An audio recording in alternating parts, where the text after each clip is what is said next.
নমস্কাৰ divine untold ষ্টৰীৰ অন্য এটি খণ্ডলৈ আপোনালোক সকলোকে পুনৰবাৰ স্বাগতম জনাইছো।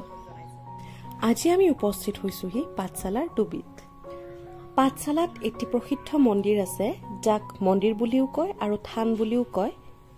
বেছিভাগ মানুহে আচলতে এইখন ডুবি মন্দিৰ বা থান বুলিহে জানে, কিন্তু এই থানখনৰ আচল নাম হৈছে শ্ৰী শ্ৰী পৰিহৰেশ্বৰ দেৱালয়। আহক এতিয়া আমি ভিতৰলৈ যাওঁ আৰু ভিতৰত কি কি মন্দিৰ আছে আৰু কোন কোন ভগৱানক পূজা অৰ্চনা কৰা হয় আৰু ইয়াক লৈ কি কি মান্যতা আছে সেয়া আপোনালোকক দেখুৱাবলৈ আৰু জনাবলৈ চেষ্টা কৰিম।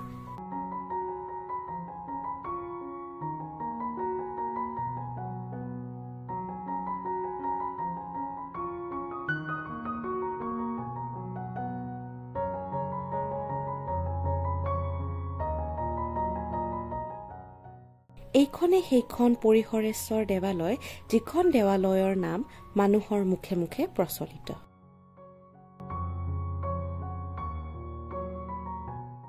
সঁচাকৈয়ে এই মন্দিৰ পৰিষদে মন্দিৰৰ চৌহদটো ইমান ধুনীয়াকৈ ৰাখিছে, যাক ভাষাৰে বৰ্ণনাই কৰিব নোৱাৰি। এই গছডাল দেখিছেনে? এই গছডাল বহু শতিকা আগৰ আৰু ইয়াৰ মান্যতাও বহুত পুৰণি। এই গছডালক লৈ মান্যতা আছে যে যদি আপোনালোকে নিজৰ মনৰ আশা পূৰণ কৰিব বিচাৰে, তেতিয়াহ'লে এই গছডালত এখন গামোচা নহ'লে ভগৱানক দিয়া এখন কাপোৰ বান্ধি পেলাই আপোনালোকে যদি মনৰ আশা ব্যক্ত কৰে, তেতিয়াহ'লে সেই মনৰ আশা প্ৰভুৱে অতি শীঘ্ৰে পূৰণ কৰে।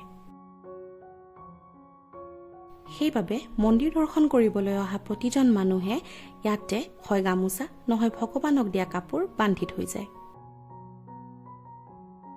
সঁচাকৈয়ে মন্দিৰ প্ৰাংগণত সোমোৱাৰ লগে লগে মনত এক শান্তিৰ ভাৱ উদয় হয় আৰু সঁচাকৈয়ে আপোনালোক সকলোৱে আহি এই মন্দিৰটোত বহুতেই ভাল পাব। শ্ৰী শ্ৰী পৰিহৰেশ্বৰ দেৱালয়খন শিৱপীঠ হিচাপে অসমৰ ভিতৰতে এক অন্যতম।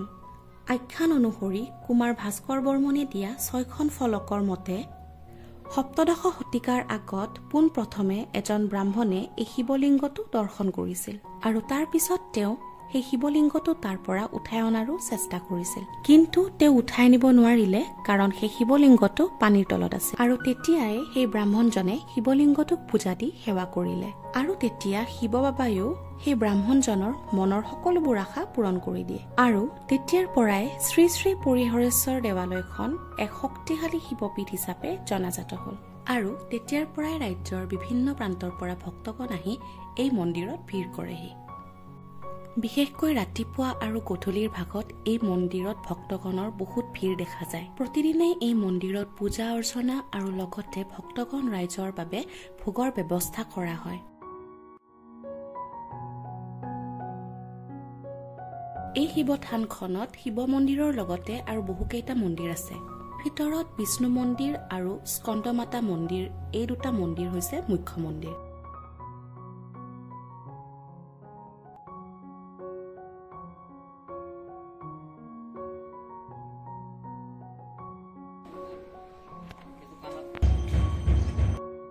মান্যতা অনুসৰি এই স্কন্দমাতাৰ মন্দিৰটোত দুৰ্গা পূজা সকলোতকৈ ডাঙৰকৈ কৰা হয়।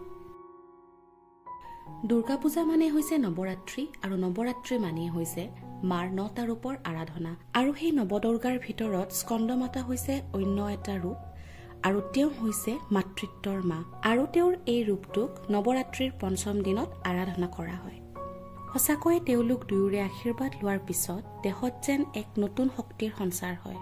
ভক্তপ্ৰাণ ৰাইজসকল, আপোনালোকে এবাৰলৈ হলেও এই মন্দিৰটো দৰ্শন কৰিবলৈ আহিব।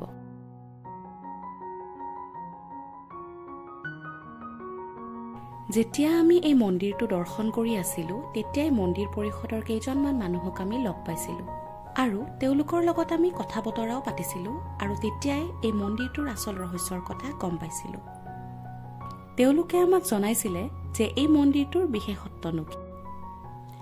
তেওঁলোকে কোৱা মতে বছৰত এবাৰ এই মন্দিৰৰ গৰ্ভগৃহটোত পবিত্ৰ পানী আহি প্ৰৱেশ কৰে আৰু তেতিয়াই গৰ্ভগৃহত থকা শিৱলিংগটো পানীৰ তলত সোমাই পৰে। আৰু আচৰিত কথা এইটোৱে যে সেই পানীখিনি ক'ৰ পৰা কেনেকৈ আহি গৰ্ভগৃহত প্ৰৱেশ কৰে সেই বিষয়ে কোনেও একো ক'ব নোৱাৰে বা কোনেও একো নাজানে। আৰু সেই গৰ্ভগৃহটো দৰ্শন কৰাৰ বাবে ৰাজ্যৰ বিভিন্ন প্ৰান্তৰ পৰা ভক্তপ্ৰাণ ৰাইজ আহি ভিৰ কৰেহি। মন্দিৰলৈ অহা কেইজনমান ভক্তকো আমি তাৰে কিছু কথা সুধিবলৈ চেষ্টা কৰিছিলোঁ আৰু তেওঁলোকেও আমাক কথাবোৰ বৰ ধুনীয়াকৈ জনাইছিলে।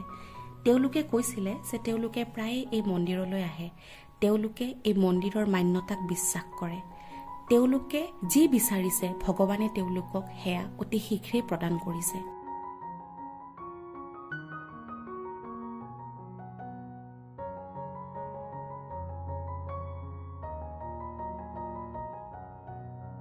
মন্দিৰটোৰ পিছফালে এটা পুখুৰী আছিলে। আপোনালোকে নাভাবিব যে সেই পুখুৰীৰ পানী কোনোবা এটা সময়ত মন্দিৰৰ গৰ্ভগৃহত প্ৰৱেশ কৰে, কিয়নো সেই পুখুৰীৰ পানী গৰ্ভগৃহত প্ৰৱেশ কৰাৰ কাৰণে তাত কোনো ধৰণৰ সুবিধা নাই। মৰমৰ ভক্তপ্ৰাণ ৰাইজ, আপোনালোকে যদি এই ভিডিঅ'টো চাই ভাল পাইছে তেতিয়াহ'লে লাইক, শ্বেয়াৰ আৰু ছাবস্ক্ৰাইব কৰি আমাক উৎসাহ দিবলৈ নাপাহৰিব। মৰমৰ ভক্তপ্ৰাণ ৰাইজ, আপোনালোকে যদি এই মন্দিৰটোলৈ আহিব বিচাৰে তেতিয়াহ'লে আপোনালোকে প্ৰথমতে আহিব লাগিব পাঠশালালৈ, আৰু পাঠশালাৰ ডুবিত এই মন্দিৰটো অৱস্থিত। পাঠশালাৰ পৰা এই মন্দিৰটোলৈ দূৰত্ব 5 কিলোমিটাৰমান হ'ব আৰু আপোনালোকে পাঠশালাৰ পৰা ই ৰিক্সা বা টেম্পু লৈ এই মন্দিৰটোলৈ অতি সহজে আহিব পাৰিব।